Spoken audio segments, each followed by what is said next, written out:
Hi, and thank you for joining us on our walking tour surrounding the theme of Dickens and his spaces, connections between fact and fiction.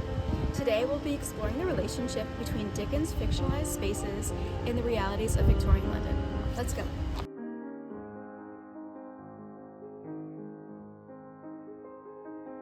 And now here we're at the Central Criminal Court of England and Wales, or as it's been colloquially known for centuries, the Old Bailey. It's named after the street it's on, the Old Bailey, which was once where an old London wall was, also known as a bailey. And this title is reflected in Dickens' writing, and it's what it's been known as since at least 1674 is the earliest time it's appeared in writing.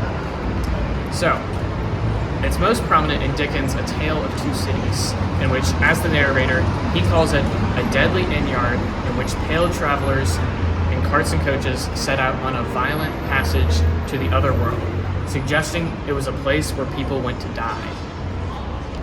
Dickens writes, altogether the Old Bailey at that time was a choice illustration of the precept that whatever is right. An aphorism that would be as final as it is lazy. Did it not include the troublesome consequence that nothing that ever was wrong?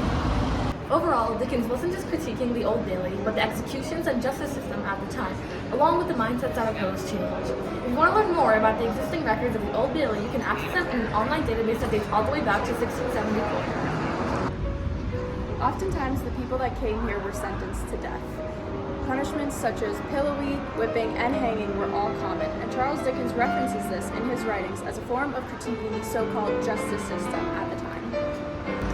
The Old Bailey serves as just one of the many inspirations throughout Dickens' work and experience in London. Up next, we're heading to Fleet Street, the hub of printing and publishing industry in Dickens'